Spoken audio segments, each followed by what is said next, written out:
How important is consistency in Football Manager? My scouts recommended that I take a look at this player. Okay, they gave him a C-. I guess it's not the strongest recommendation in the world. However, he looks like he'd immediately be one of the best defenders on our team, and we could use better defenders. Of course, Han Shin-wook isn't really interested in signing with us now, but maybe he might be in the future.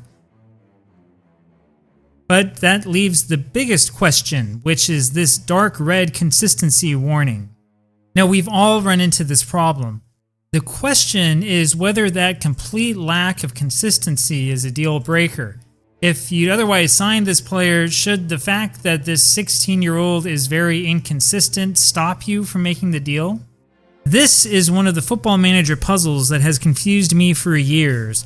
I mean, we all know what to do when we see a once-in-a-lifetime wonder kid. The more pertinent question for most of us is what we do with these guys who are on the margins. Somebody in the comments section asked me just the other day to do a study on the subject. Actually, the truth is that others have already studied it. In fact, just last week, JayHuaHua here on YouTube made a video where he compared a team of consistent wonder kids with a 170 potential ability with a team with inconsistent wonder kids with 200 potential ability. Now, the interesting thing is that the consistency of that inconsistent team increased over time, to the point where the two teams looked identical in terms of the consistency attribute after a couple of years when they all hit their peaks. So maybe that's a sign that we should sign more of these inconsistent players. But hold on for just a second. The problem with that study is that you simply aren't going to see that many players with a potential ability of 200 in the game. This is similar to the complaints that people have had about that Reddit thread a couple months ago. You remember that thread? It's the one where the author was talking about the so-called meta attributes. The author pointed out that increasing pace and acceleration to the max for every player made a team basically invincible. Even if their current ability was less than other teams, they just kept winning. It's fun in theory, yeah, but you're not going to find guys at every single position with a 20 for both pace and acceleration. I mean, it's not practical. Now, I hate to disappoint all of you, but I'm actually not going to run an in-depth study. There are two reasons. First of all, I can't do it the way I'd want to. That's because the famous real-time editor doesn't work all that well on Linux, and I'm not going to run this game on Windows. And second, others have already studied this. Now, this requires us to actually believe the Football Manager studies that are out there. I know that this is a difficult thing for some of us to wrap our heads around. You've got to remember that there's only one match engine. If you play the game on holiday, if you play the game using instant results, you are using the same match engine that you use when you play the game properly. That point alone is still the cause of a lot of contention in the community.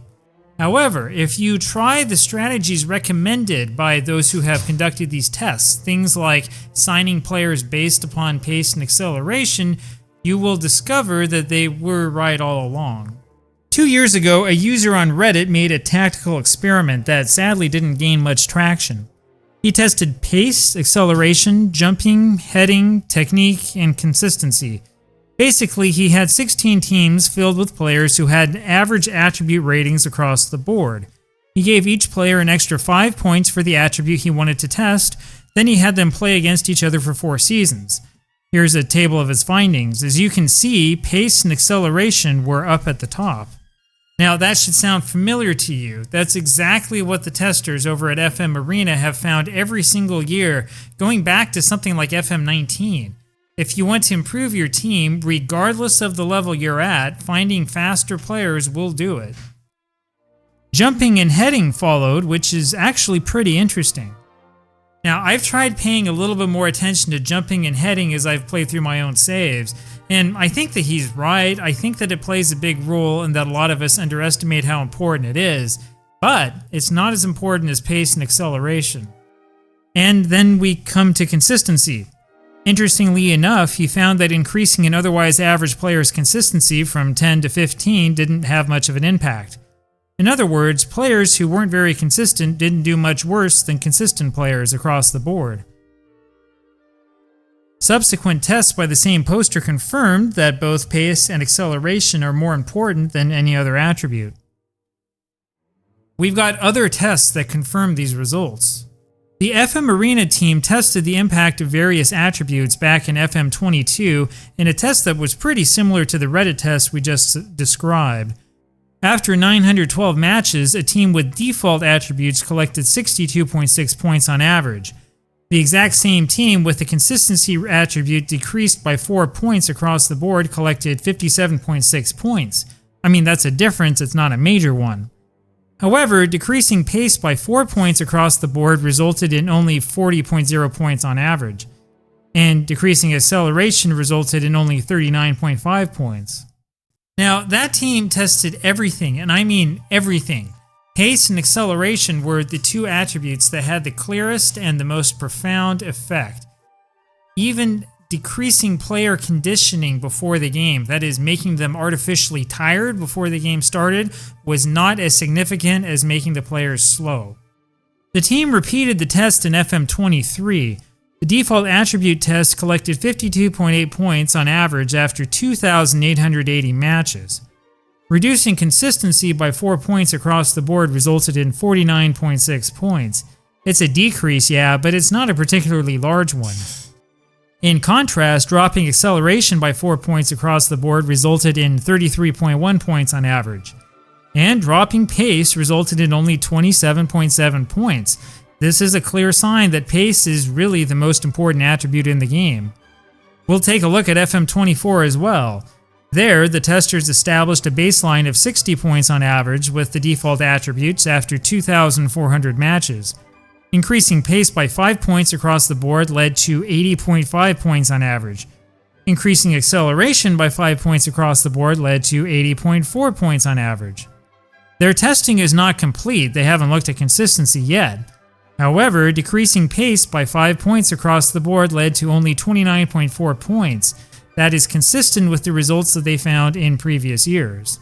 Now, the reason why I trust these tests of the match engine, the FM Arena ones, is because I know that they are conducted in carefully controlled environments. There are a ton of variables in Football Manager that you need to control for if you want to test just one of them. And to make matters worse, the game has a random number generator that is quite strong, which means you need a large sample size to make sure that your results are actually significant. There are a few bad rumors about consistency that we need to kill off, like this one. No, having a 20 for consistency does not mean that the player plays 20 out of 25 matches at his full current ability. If the game were that simple, we'd easily spot that in our testing. However, that rumor is based in fact to an extent at least. The problem with inconsistent players is that they see really large swings in their performance in game to game as you play along. Now, you might not see a huge difference if you sim through a full season, or if you sim through 30 seasons, but you will become more frustrated as you actually play out the games, and that is the real reason to stay away from inconsistent players. Sure, Han Chin-wook will likely be more consistent when he's older, but the problem is that I can find players right now who are just as good as he is right now who are more consistent. If everything else is held equal, I will always choose the consistent player. Now, I think that that's really the point in the end. You should scout for pace and acceleration, obviously, and you should absolutely train your players to be faster. But double check and look closer before you spend a lot of money on a player with an obvious flaw like inconsistency. That's not a guarantee that they'll play poorly, but your life will be a lot easier if you just stay away from them.